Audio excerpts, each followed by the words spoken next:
Good afternoon. My name is Lisa Knox. I'm the Director of Strategic Planning and Operations at Clemson University, and today we will talk about how we apply lean and the lean way of thinking to Clemson University employees and staff and faculty and staff. Hey Lisa. Hey, how are you? Hey, good. Good to see you. You too. Let's see. We are right around the corner. Hey, Jamie. Nice to meet you. Jacob, you didn't tell me that there was a cameraman here. Oh yeah, there's a camera.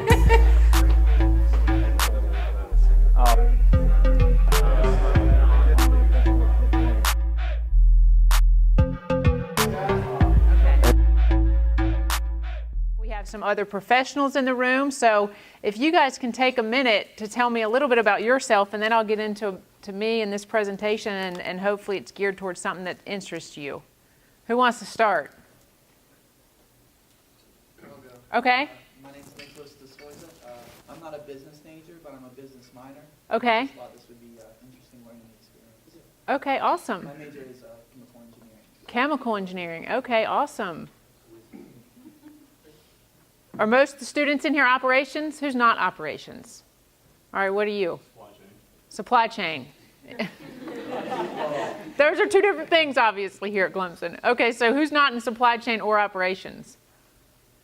All right, what about the professionals? Oh, you, what? I'm just general management. General management, okay. I don't have a background in supply chain and operations. I'll get into a little bit of my background and where I came from and why I'm here and why I got into lean at Clemson. But what about the professionals? Why don't you start off? Yeah. I'm a production planner for first quality issue. Okay. So That's in Greenville? that's in Anderson. Anderson. Okay. My name? Paper products. Yeah. Paper products. So raw materials, things like that.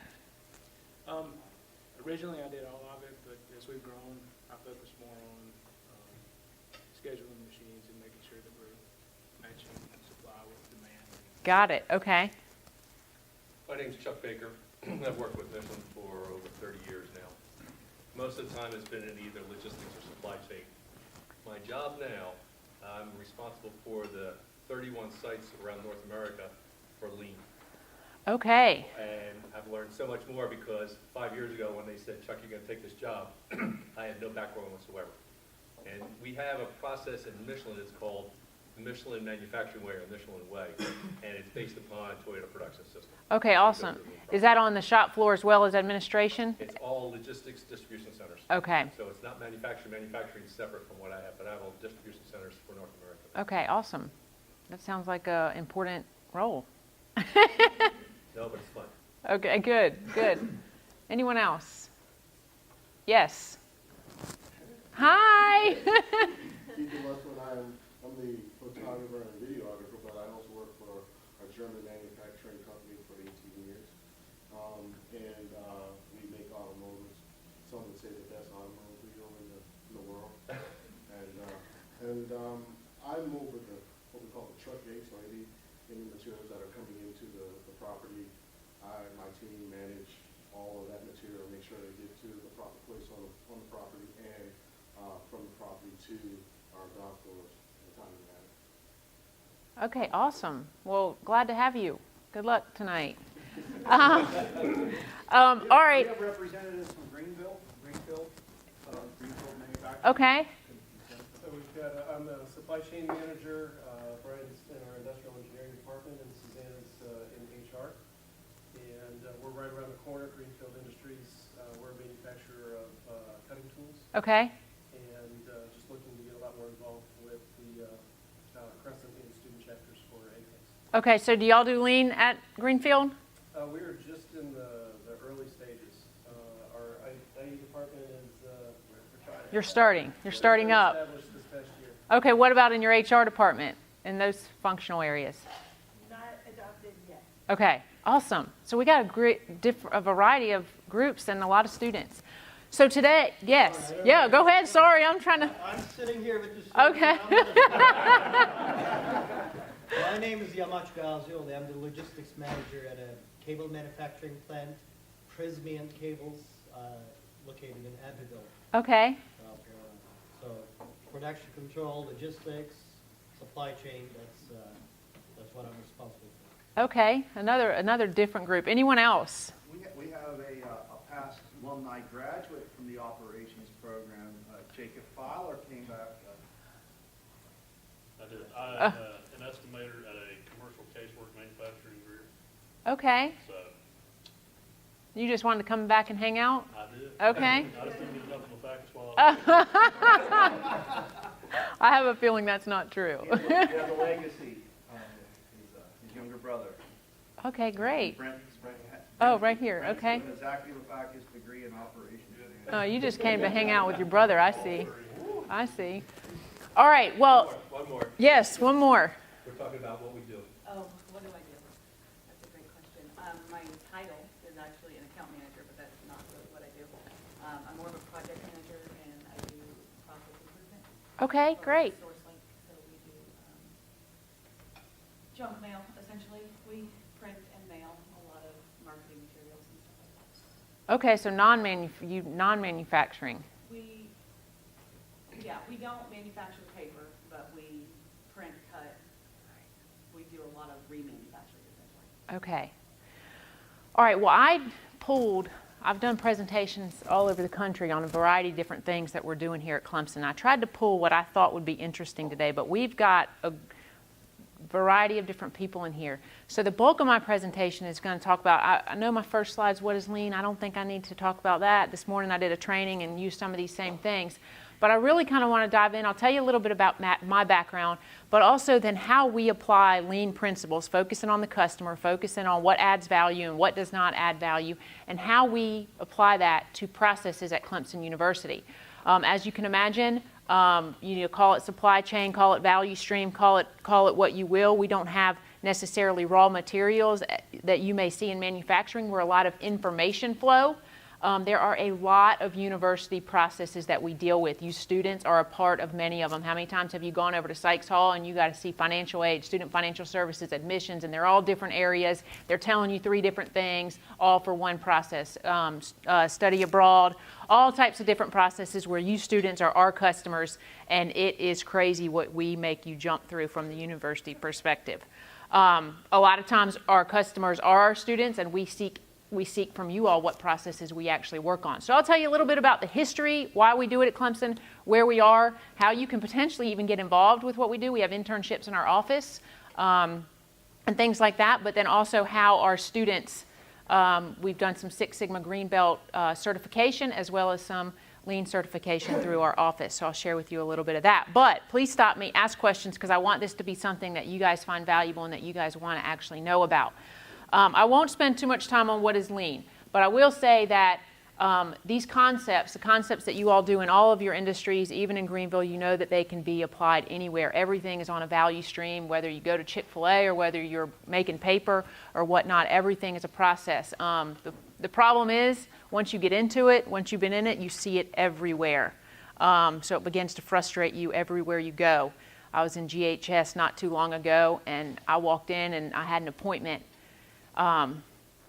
at one of the places up at GHS, and they first told me to sign in, and as soon as they told me to sign in, I said, I'm going to time this. What's value and what's non-value? And I spent the whole time tracking how many times I was in a room just waiting for a doctor, waiting for blood work, and I think I was in there for 4 hours and 23 minutes, and I had 9 minutes of value-added time. But I tell you that story because as a customer, I come in from the beginning, and I leave at the end, and that's the entire value stream. And oftentimes at the university, that's exactly what our processes look like, but we tend to only fix them in a bubble. We tend to only fix the HR piece. We don't look at the customer and how they flow for the entire process. So we train that. We train our university faculty and staff on these processes, on how they can look at what they do from the lens of the customer. My background, I'll go to it briefly because how I got involved was not operations or supply chain. In fact, if I could go back, I would do an industrial engineering degree, but I cannot go back and I will not go back. I grew up right outside here in Pendleton. Do you guys know where Pendleton is? Pendleton, right on the golf course there. I'm a huge Masters fan. It is my favorite event of the entire year. I'm so pumped about tomorrow. But I grew up right outside of here and was a swimmer. I was a swimmer since the age of 7 years old. from the age of about 9. I was in the pool 4:30 a.m. workouts. 4:30. Anyone in here swim or do anything? Swam a little bit. Family swim. So very competitive swim family I was in. I would be in the pool at 4:30 in the morning until about 6:30 and then go back again in the evening. Had 10 practices a week, and it was just me and that lane line all day. But I went to school in Pendleton. I swam. My competitive team was in Greenville. So I didn't really have a close group of friends. People I went to school with, they didn't have a swim team at Pendleton High School. So it was always just me and this lane line for years. Didn't know what I wanted to do when I grew up. Of course, I wanted to be an Olympic swimmer, just like all young athletes. They want to go and be the best of the best. So I went on to college. I got a college scholarship. I was a graduate, went to Georgia Tech in Atlanta. I wanted to be close to home, but I wanted to be far away from home where my parents couldn't come visit. At the time, I didn't even know what engineering was. I didn't know what supply chain was. I didn't know what operations management was. I just knew I was going to be on the swim team.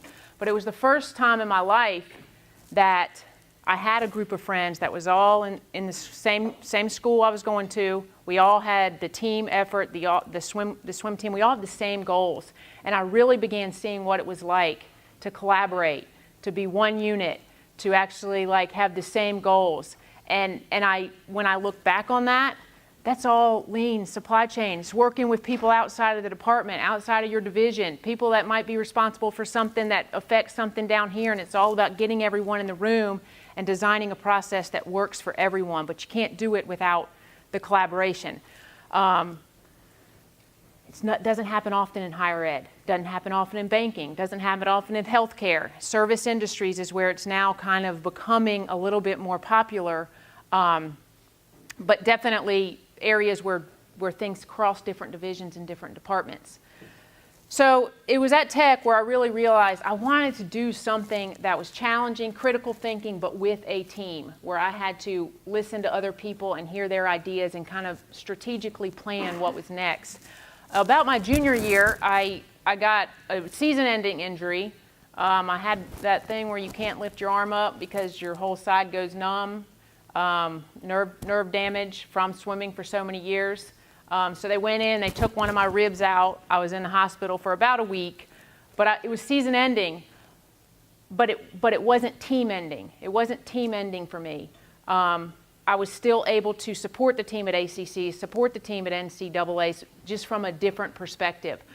So I went on from there, home building. Built houses for about 2 years in Washington, D.C., and that's where I fell in love with processes. So when you're building houses, and it was tract homes, it wasn't custom homes, but you have about 20 or 25 homes going at one time. It's kind of fun. Everything's moving and shaking. There's material coming in, customers wanting this. You're having to schedule the contractors and things like that. So that's where I really, became excited about this whole idea. Again, no idea what engineering, supply chain, operations. I heard you guys talking some language up here that I wouldn't have known back then. But I knew that I liked looking at things from a process perspective and figuring things out. Home building got 2008. I came back here in Pendleton, opened my own business, built a few houses around the Bosqueville area, but it was 2008 when the market crashed and everything was going down. So I looked for a job in project management. Somebody's a project manager up here because that's what I did, project management. So that was my career, and that's how I started at Clemson.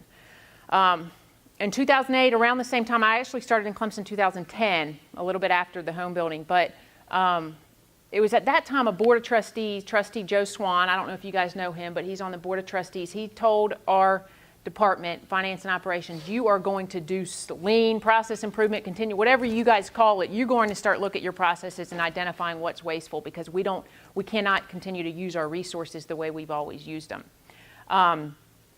So that's kind of where it started at Clemson, and I'll get into a little bit of that. Questions so far? No? All right. What did you do in the swimming? What? What was your event?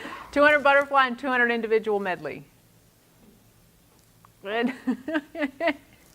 All right. So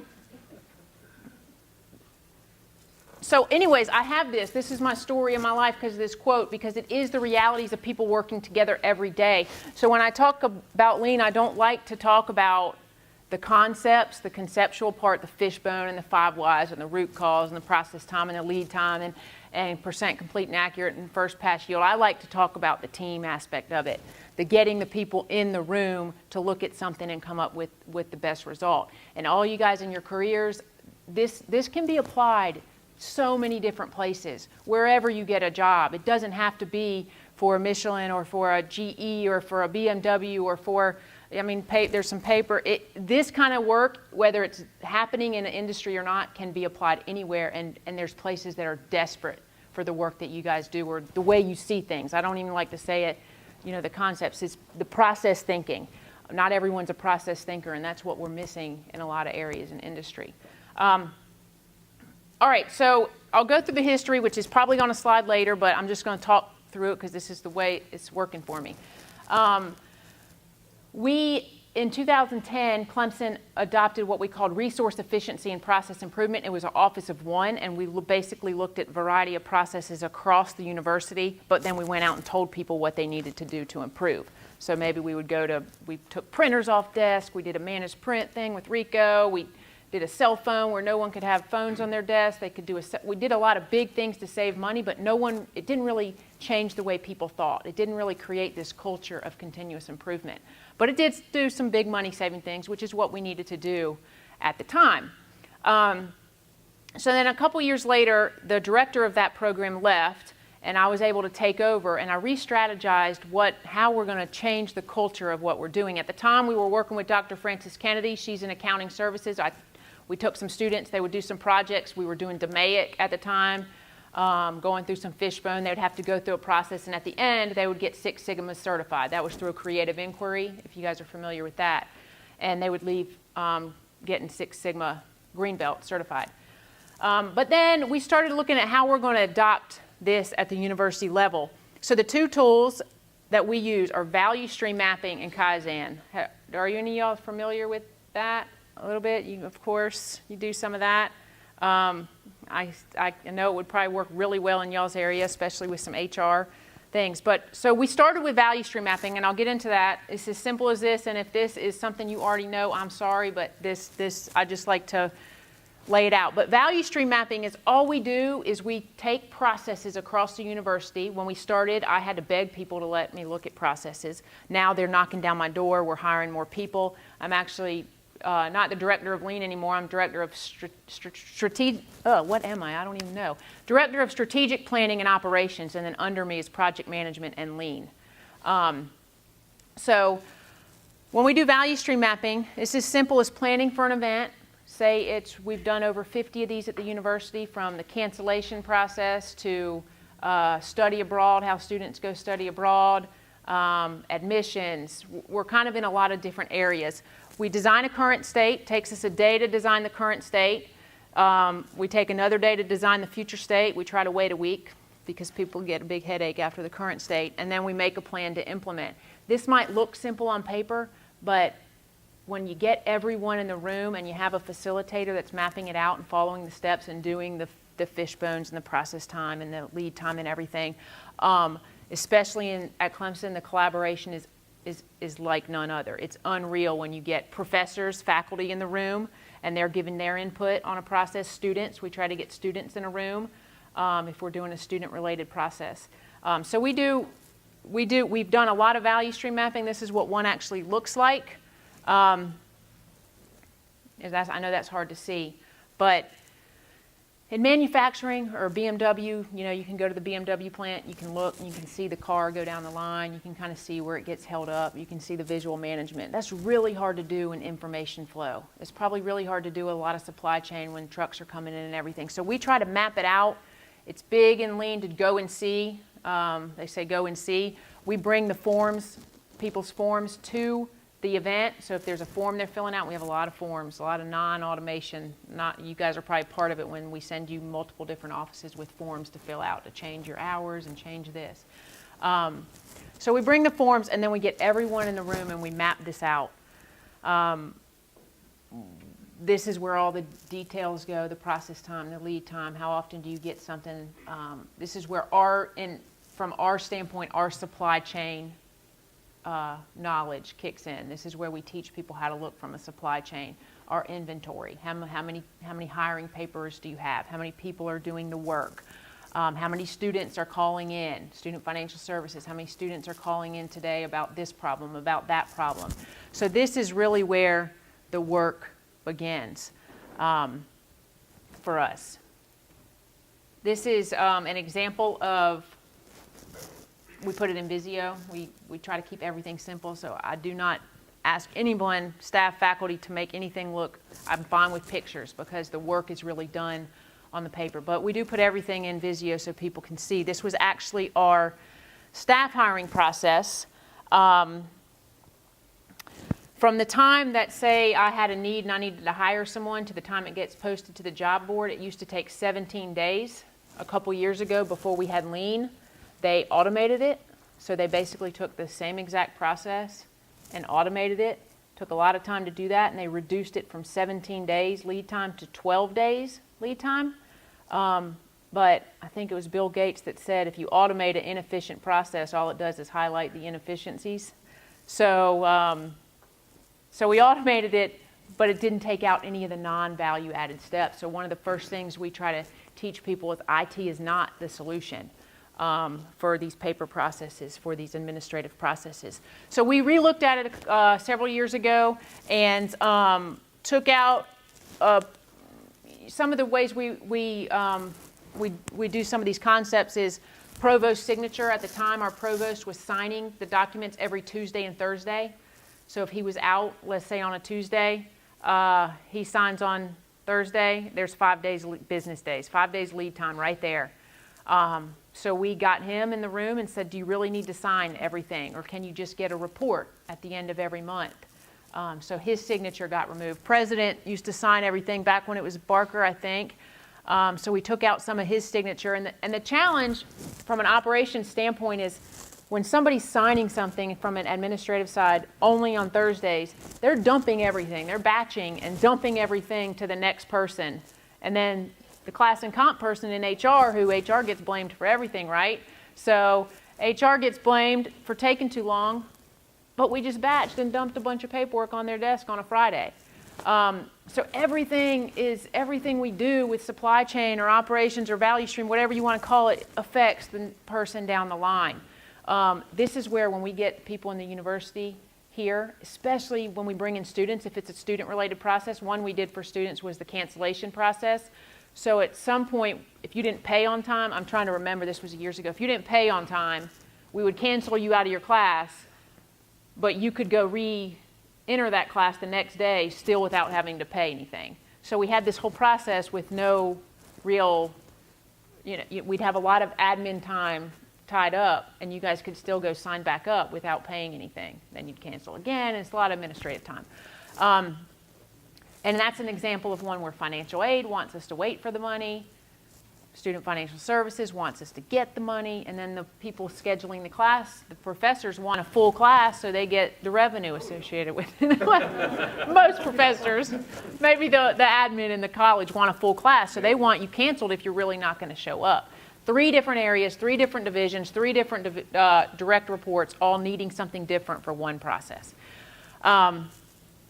And I say that because students, we try to get students in these events. So if we're ever doing something that interests you all, come and be a voice for the processes that we're evaluating. Study abroad, we had some students in there. And then furthermore, like Jacob said, we try to get students in on these. He was actually, I think were you on payroll? You were in something. I was in the one for the buses. Oh, they had the buses. Okay, so 2 different. So here, let me tell you the 2 different. Wasn't there 2 buses? There was a 2 day bus and a crews. night bus? So there was the night bus crew, and then there was the one where they wanted us to, kind of like just lose their, I guess, so they could hit their marks, and when they were actually supposed to be in the parking lot, so the newer parking lot was off campus, and I don't know, that was interesting. Two different challenges this group had. We had one group working on buses. That camera's on over there, so I'm not sure I want to say this, but I'm going to say it anyway. We had one group working on buses where the owner of the process didn't necessarily want to believe that there were any issues with the process that he owns. Regardless of customer input, customer voice, data, the group brought in data showing what was happening, and we face that challenge every single day on the processes that we look at. If the customer is not, if the person that owns the process is not willing to see or change or believe that there is a issue. So we struggled with the groups working with the bus, and I vowed never to work with a group that I already didn't know had buy-in. But the lesson there was you know, if somebody doesn't want to see that there's issues, it's really hard to get change. We always try to bring data to show them, but I think there was an answer for everything you guys sent them. Another group, they worked on, two groups, students worked on the payroll process. So they get in the room and they're seeing a bunch of different, us looking at our Chronos and how you sign off on a time card, but some people are on paper and some people are on Chronos. And the feedback I got from these groups were, you guys don't really get along that well. Like, there's a lot of tension between these groups. You guys, I think somebody told me, you guys don't act very professional in these events. And no, we don't, because it's two people fighting for what they want, for their process. And it happens in every single one of them, but without going through that, we don't get to something that's better. So those are two great examples of student projects that we've run. In fact, with the first time we did it with your group, I let the students identify some processes that did not work for them at the university. And I think most of them were buses. Some of you guys said the ticketing system with football. I got a lot of great input from the students as far as what processes didn't work. We're probably going to do it again in the fall. I like that one that Swantasia and Gordon brought up that was the, and Jacob, you meant reserving room, right? Room reservations. What a fiasco that is, the process to reserve a room. So I'd like to maybe try to do that next year, next semester, next fall. Yeah. As one of the potential projects, but it just seems that that's a disaster. Any other student groups trying to reserve? I mean, Jacob, I just think get it on Jacob, but I don't know what he actually has to do. But it would be nice if there was a nice process in place where we could get that arranged. You know, we've even had a couple times when they double booked the rooms. And, no, that's a great example. Room reservations has been crazy for years. It's because different people own the different rooms. We don't have one inventory. Hey, I run these events monthly. I just need a room that fits 25 people with a whiteboard in the front. But you're contacting different people. If you contact one group, you're filling out 14 pages. You're getting the fire marshal out there if you got food.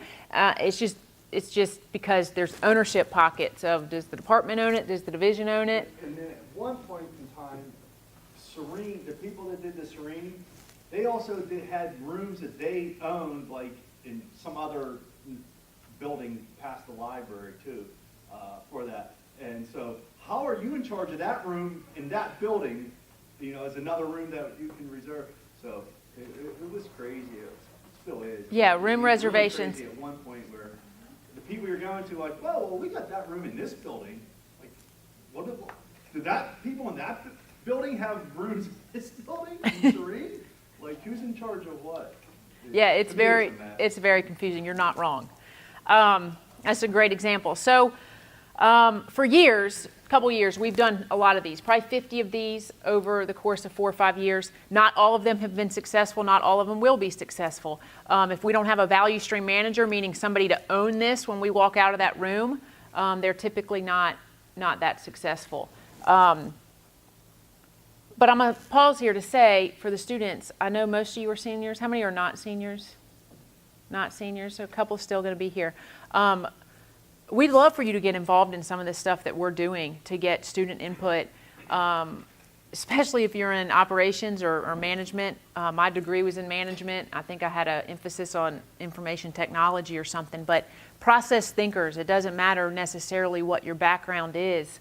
through some of this, and sometimes the more people we can get in the room that don't know anything about the process, the better, because they're the ones that ask the great questions about why are you doing this way. So one thing I try to communicate to the class with the lean is when they engage in some of these projects initially, is not to try to hit a home run the first time around, you know, and try to get this big major change, try to do it in little increments and get a victory and then go back and revisit it and things like that. Do you do that? Yeah, so I mean, in some of your projects, you like, yeah, we know it's a problem, but let's at least make it a little bit of improvement and we'll come back to it. Yeah, so typically everything we've tried to identify that needs improvement can happen within 90 days. And that's because the team will lose interest if you're doing some IT solution or something that takes longer. So we come up with things like just standard work for the different departments, fixing the website, communicating. Right now, Student Financial Services and Admissions is both communicating to an incoming student. Let's make that one communication. So we try to do just small incremental improvements that, that make, in the long run, an actual big difference. Yeah. And that brings up my next point. So these are value streams. We've done these across the university on multiple different processes, but what we were realizing is that if people were not involved in these big changes, these big value stream mapping changes, then you can't really go on our campus and see that lean is actually happening. So my boss at the time, it was Brett Dalton. We have a new VP now, but he challenged us to really make lean, well, as it should be, visual in each department. So is anyone in here familiar with Kaizen board? Some Kaizen board. So Kaizen boards are our way, and I say Kaizen, but all it really is, I think later, in continuous improvement board. We have these in 14 different departments on campus, and this is where the different departments can come up with they get around here every week, and they say, what's not working for us this week? What can we work on this week? What's one small incremental improvement that we can do this week, just amongst our group? We don't have to do a big value stream and pull everyone together and spend 3 days doing a current state or future state, but what's working and not working for us this week. This is an example of one that we did in Cash and Treasury Services. That's just one group of 5 people. That's a group of 5 people in our accounting services department. They have a lean leader that leads this board. Just by doing this for a couple months, they looked at these few processes up here that they have control over. They saved the university 781 hours of process time. 500 of those process time hours were hours that admin that were reporting to other people out in the university were responsible for doing processes that they created. That doesn't sound like a lot when you think about hours, 37 and a half, 40 hours a week, but you're talking about 5 people in a small department. If we can get this going in multiple departments on campus, it's the small things that add up. It's changing one project 100% rather than changing one big project. You're changing a lot of little projects. So we, now at the university, we have these Kaizen boards in 16 different departments. Most of them are in our area, and I'll show you a org chart in a minute. But they are in pretty much every division. CCIT, our IT department has a few. Our provost area has a few. Global Engagement Study Abroad has a board. Admissions has a board. Student Financial Services has a board. And one thing Student Financial Services did from a lean perspective is the way they're using their board is you call in Student Financial Services. If you are called to pay your bill or your bill's not right, or I know for my brother, I have a brother who is a junior here. He's in management. He's a junior in management. He was a oops way later. I'm not that young, but he is. He is. He's a junior in management. He works at the Abernathy. And my dad is still the one that goes down to Student Financial Services and does all that stuff for him. So my dad, as a parent who shouldn't, right, but he can't figure out this online system and everything and whatnot. So Student Financial Services, they have a lean Kaizen board, and students call in, and each student service representative has a color, like a color puffball. Like I might be purple, you might be orange. And if I answer the call and I can't answer it, I put it in the jar that says 1098T. Maybe I couldn't answer that question, or I couldn't answer a billing question because I didn't know. And so all the jars are labeled, and at the end of the week, they can go and see Lisa really does not know how to answer any questions, or everyone does not know how to answer 1098T questions. Let's put that on our board for a training opportunity this week. So our 16 different lean leaders, they do this in a variety of different ways. So as students, if you ever see one of these boards on campus, provide us some input or get involved somehow. We'd love y'all's input.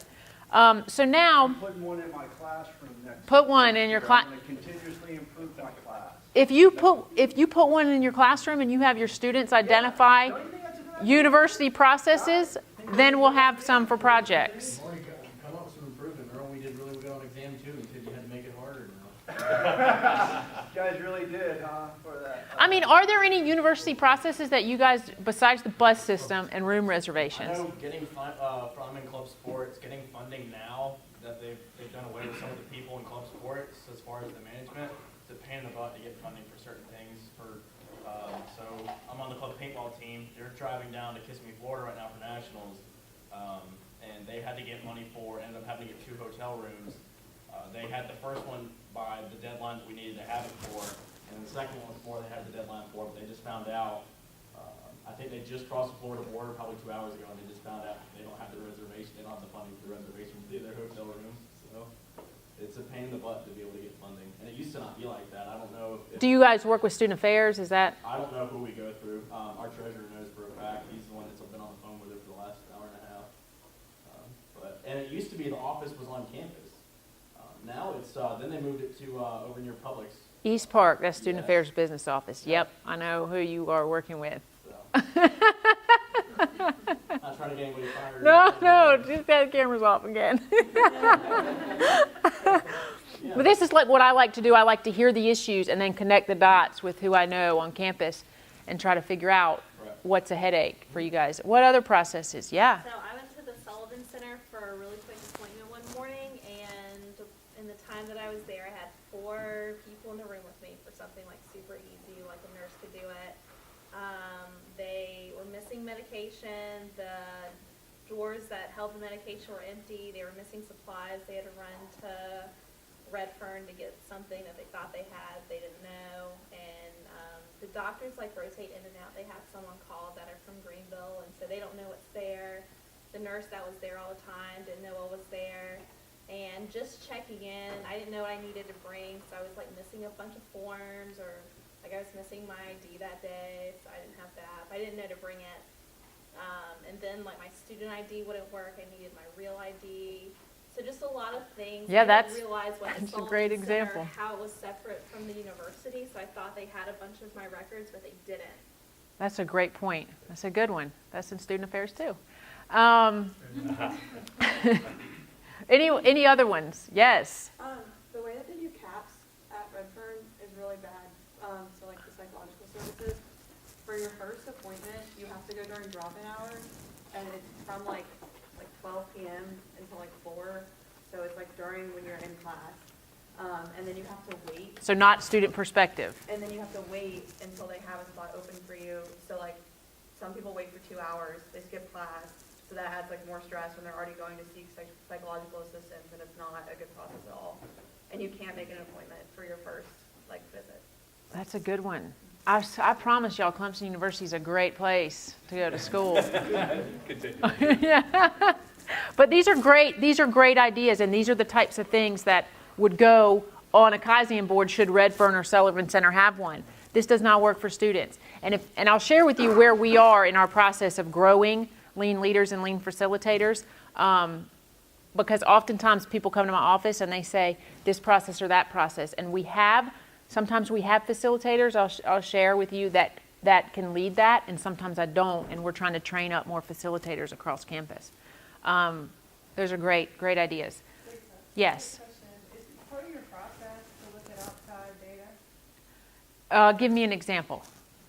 In other words, you pull people together to put the value stream mapping together. Do you ever look at data from other places that do the same thing? Yeah, benchmarking. Yeah, we do a lot of benchmarking. In fact, we try to incorporate it into most of our processes. What are other universities doing? We have peer universities, top 20 high research universities that we try to compare things to. But yeah, we try to do a lot of benchmarking. I would say with lean and process improvement, we are one of the only universities doing this the way that we're doing it, structuring it the way that we're structuring it. But benchmarking is huge for us, for many different reasons. The challenge with benchmarking is just because we look at someone else doesn't necessarily mean that they're ideal either. But yeah, that's a great point. We do try to do that. Any other questions or comments? I'm sure we could spend all day on processes in your life, not just at Clemson. I got a question. Yes. How do you deal with the fact that the lean process and going through six theory or steps, it takes time, but in a certain organization, they're based on firefighting. So how do you implement this systematic approach of doing root cause analysis if we need the problem solved right now? Yeah, I mean, that's a great point. We don't always follow the systematic way, especially with the just do it's if we just need the problem solved right now. We, on our large projects, the big value streams, we do PDCA. And if you went and asked anyone that was in a value stream, they probably wouldn't necessarily know what PDCA is, but we are following the steps. But in the rapid improvements, one, we don't have time to train everyone on what that even means, and two, we've got to fix the problem. So what we really try to drive home, the two things we try to drive home are the customer input, not solving a problem without customer input, and then looking at the entire value stream, making sure you're putting all the pieces together. But we don't always do the whole systematic approach for everything that we have to solve. In fact, that's why we call it lean, but also continuous improvement, because not everything is the methodology. I struggled with that. When we started, actually in my office, we did DMAIC, and I struggled with the time it took to do things the right way and document everything. We did Fishbone and 5 Whys, and at the end of the day, you don't want to just jump right to the solution, but you don't want to spend more time than you need going through the steps. So it's a balance. Yes? You ever get into a process and you actually simplify it, and then you take a step back and realize you probably made a mistake and you go back to the old way? Yes. So in that sense, what would you do to fix that problem? Do you just go back to the old way, or you gotta change? So what we're doing now, we're doing actually cancellation, the one I mentioned earlier. Plan, do, check, act. So we check and make sure it works, and then we act to make standard. And if we get to the check and it doesn't necessarily work, we'll drop back and adjust. With the case with the cancellation process, we did a whole value stream. I think it was 2015. We changed the prior process. It worked for a year, but other changes, kind of the outside control, have kind of affected the new process. And so now I just got an email this week, we need to relook at this process. So what I'll do is I'll pull up my scoping documents, which I'll show you a little bit what those look at. And we'll get the same group or similar group back together, and we'll just follow the same what's working, what's not working, and why. A lot of times, and especially in higher ed, the culture has been afraid to try anything for fear of failure. And we try to say, it's okay if you try and fail as long as we do drop back. Yeah, because I'm thinking especially from a student standpoint, just doing something is beneficial to us. Just from our outlook on it. I personally think about just seeing that the university's doing something is helpful to us. To see that y'all are listening to our opinions on that sense. Even if there is a mistake, even if you do fail, at least you tried. Yeah. And I guess that gives us honestly hope for the future for us, just realizing that, we're doing something about the situation. But, I don't think, I think everybody just wants to be perfect, and, you're trying to compete with other universities and trying to keep the numbers so much that's where the fear of failures come into play.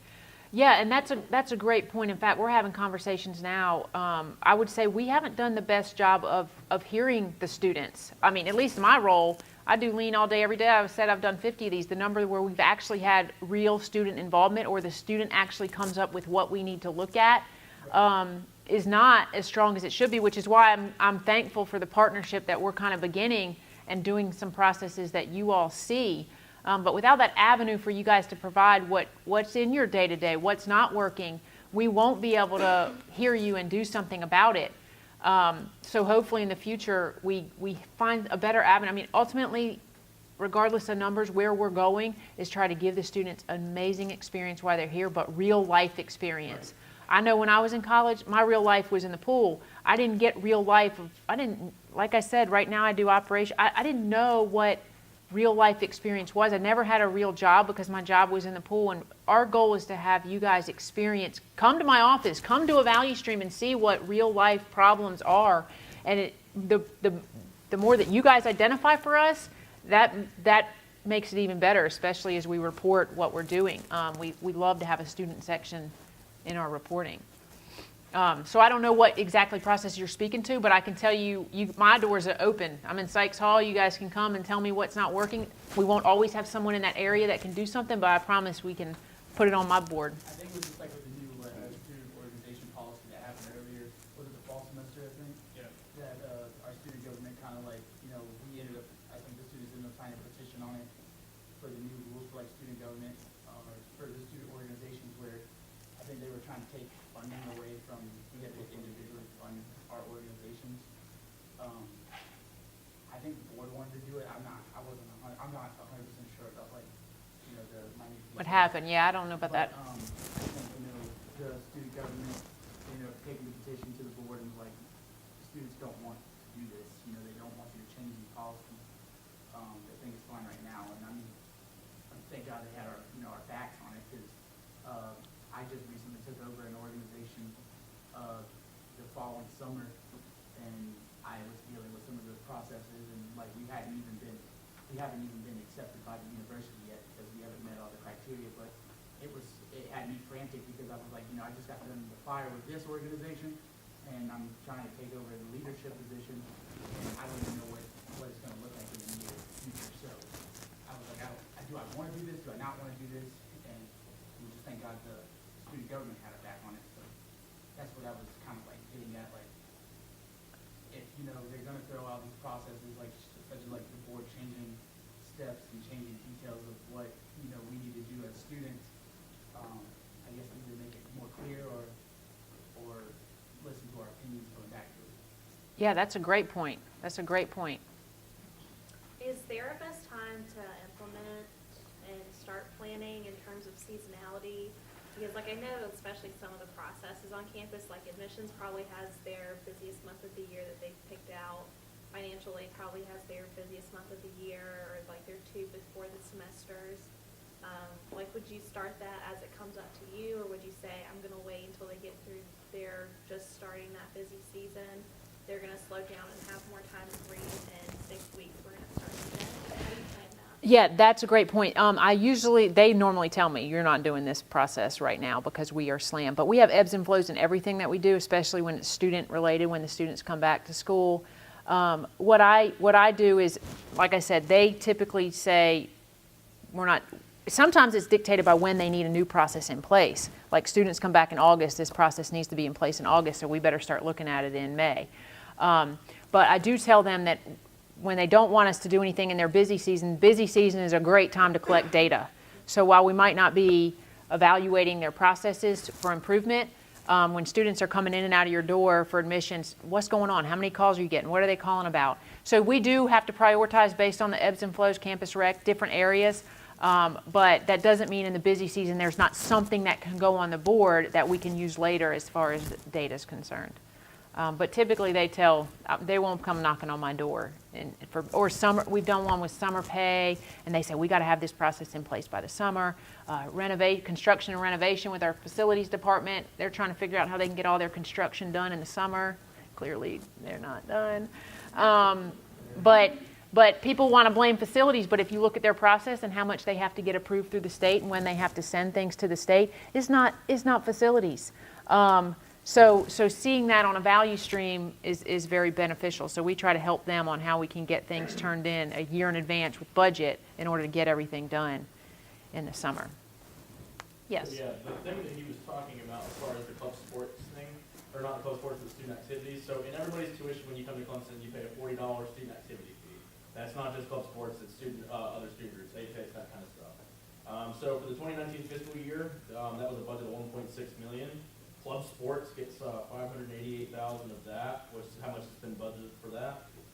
So that's around 33%-ish. That's cutting in half to under 15% for all club sports. So that's what we're talking about, the budgeting system. Yeah, I don't know much about that, but it sounds like you worked with The student government didn't even know what was happening until the bill came to the student senate floor, and they were like, what is this? Yeah, and I personally don't feel comfortable speaking about it because I also work on the other side. And my main role is I see both sides of things constantly. The challenge and what we do is getting A to C side B and B to C side A, and it sounds like that didn't happen. The problem was they're trying to, I'm not trying to talk about it, but they're trying to associate groups that are associated with Clemson. So a big portion of that is the Panhellenic groups, Greek life. They're trying to not force, but kind of strong arm them to, they're starting to make some student groups sign contracts and say they're accredited by the university. So for example, the club paintball team. We're accredited by the university right now. We have a contract with the university that says we are sponsored by the university for a good portion of our budget. We're still not allowed to have the paw, and there's certain things that we can't have Clemson on there. We can't have on our jerseys or any part of our uniforms. I know the hockey team got fined for it, for having Clemson and the Tiger paw in their jersey, because they weren't licensed. And they almost disbanded the club hockey team. And now they're cutting the budget from 33%. Yeah, now the poll, that's athletics that makes that decision. Right. But part of the budget for, as far as club sports goes. Oh, I to see. student affairs. I see. And they're cutting it from 33 to 15 because they want more groups to sign contracts with the university. But the only thing it's benefiting is saying that the university gets to dictate what we do and don't do according to their standards. And if you don't like it, we're not going to fund you. I see you're very passionate about this one. You got all the data. You pulled out some 33% on me. I wasn't prepared for this one. There was actually a student group that's one that uncovered. It was a 45-page document that they uncovered. And like I said, half the student government didn't even know what was happening. The student secretary who I'm friends with said that we didn't even know what to think of it when we first read it. And I was like, who wrote it? I mean, so. Yeah, and I can't speak to that, but I hear you. All right, anything else? Yeah. Well, just as a quick aside, for the students in the group, Lisa's thrown out several invitations to get involved in these processes, and these are the processes and the same exact tools that we use in the industry. So any experience that you can get with this now will be very beneficial to you down the road. You'll know the lingo, you'll know the process, and it'll really give you a good step up, as you move on to the next part of life. So, yeah, take that opportunity, take those invitations and get involved. Awesome, thank you.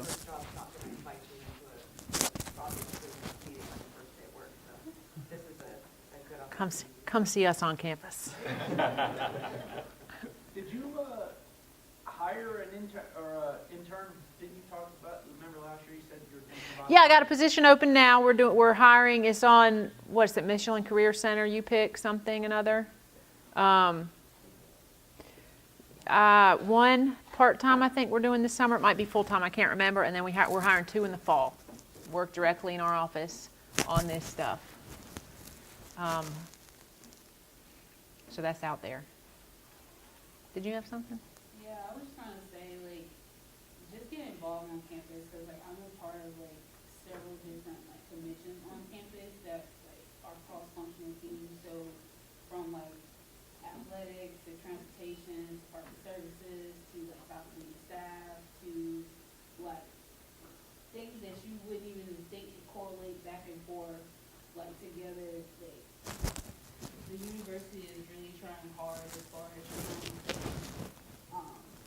improve and as far as processes and different things. So it's all about talking to people and getting to know faculty and staff members and administrators. Because I would have never thought I would have landed on some of these positions just by just talking to people and getting to know people and just they saw something in me as a student to just come and give a student perspective inside of their processes and give my input from the classroom side. What am I seeing and what am I seeing from this process? So if you start talking to people, they will see this side of stuff.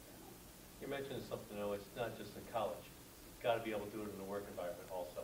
As you take this, your graduating seniors, whatever, take that same thought. Get involved with different things going on with the company. You may be new, but you may have a different perspective of what's going on versus people who've been there and said, this is the way we've always done it. We love the new people. We love the new people. Your whole life. Why do we do it this way? It's the way we've always done it. It's just the way we do it. Don't question it, just do it. Yeah. Also in the community as well, town council boards, city council boards, any kind of county council, it's always a way to improve it. Yeah, well, I did a training this morning for employees. We have a 3-hour. Let me get to that in a minute. I got to keep moving because we're almost out of time. But we train that when we have a current state up on one side, and then we bring everyone back for a future state on the other side. The biggest challenge is challenging the policies. Is it state policy? Is it Clemson policy? Is this your department policy? You know, where are the rules and what can we break through? Because oftentimes people have a really hard time designing a future state that's different than the current state because of that. So that's a good point. All right, let me keep moving and then I'll answer some more questions. I know we could spend all day talking about waste. Non-value and value, big thing is we do try to say it's not a people thing. This is a process thing. If people are doing things inefficiently, it's probably because our process is designing in a way that allows them to do things inefficiently. I hear people all the time say, well, they don't ever turn in this account code right. That's because our process allows it to be wrong before it gets sent to you.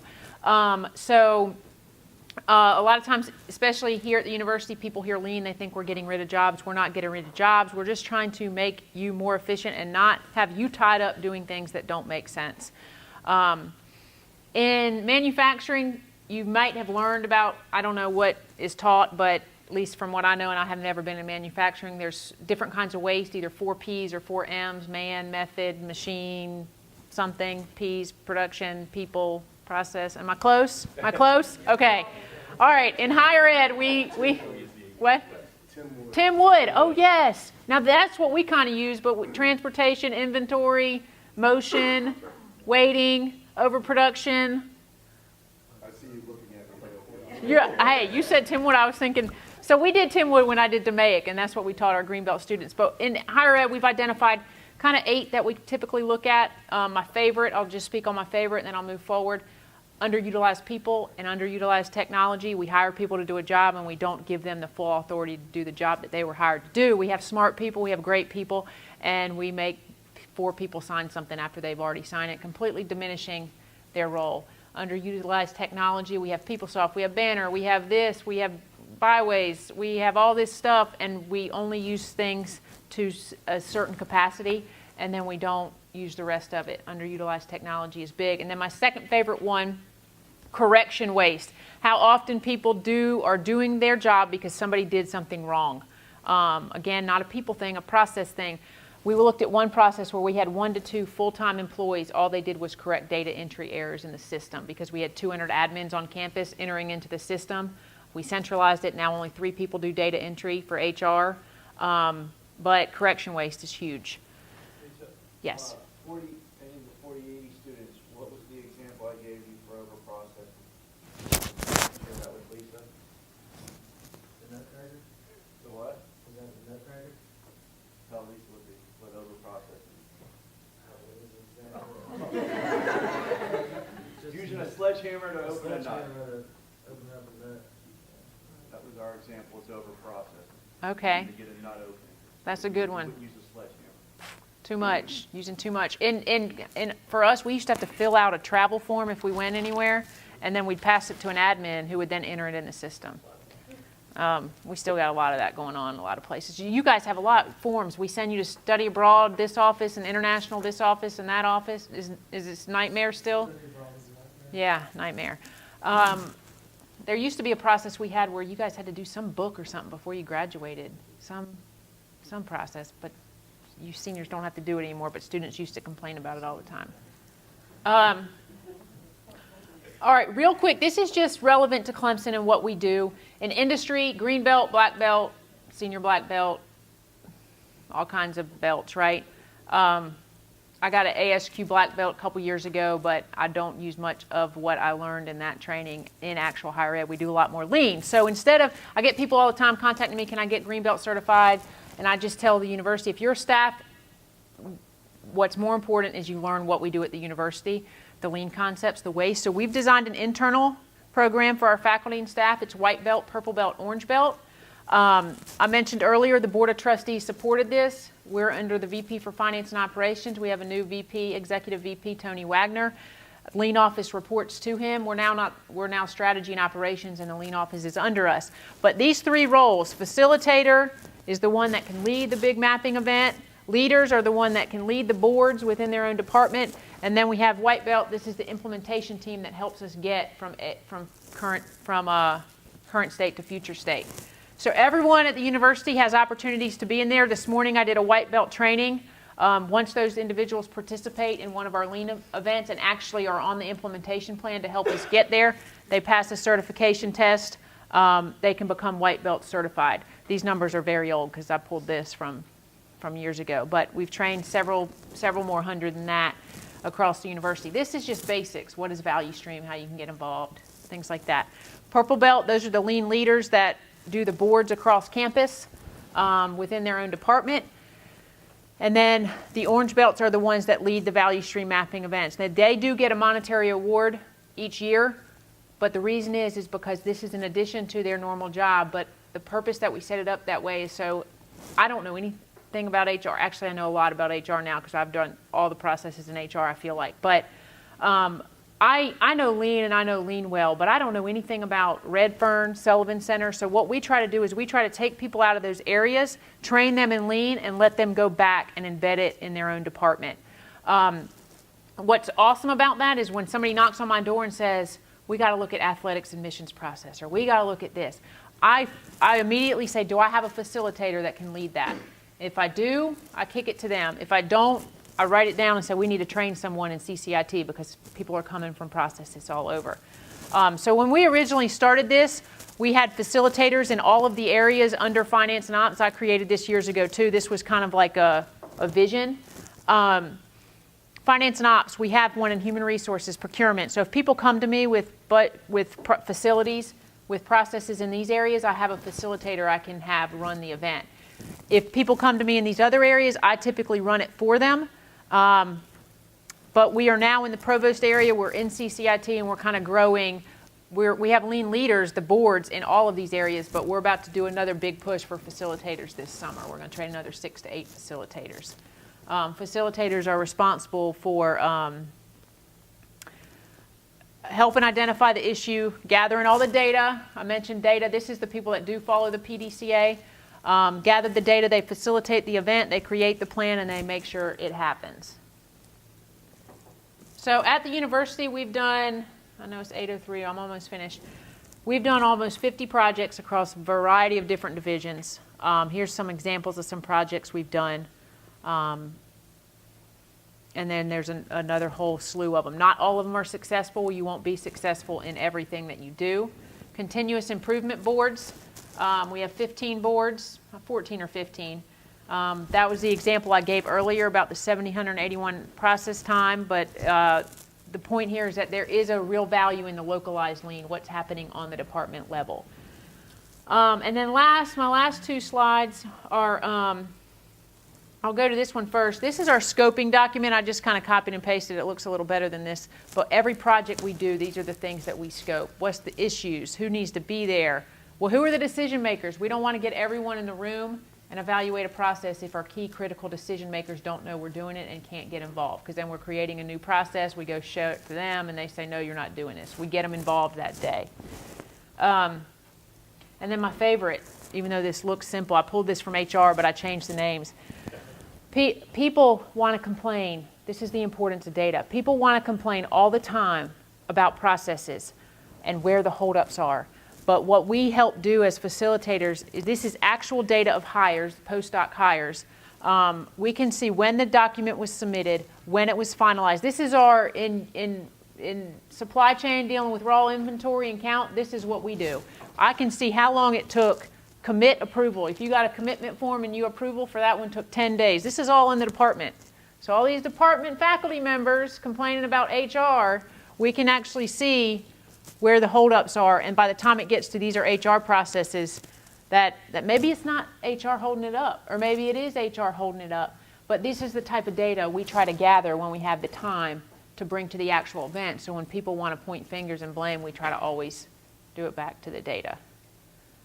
I just did those last 2 slides super fast, but I didn't know y'all were going to have so many issues with these processes at Clemson.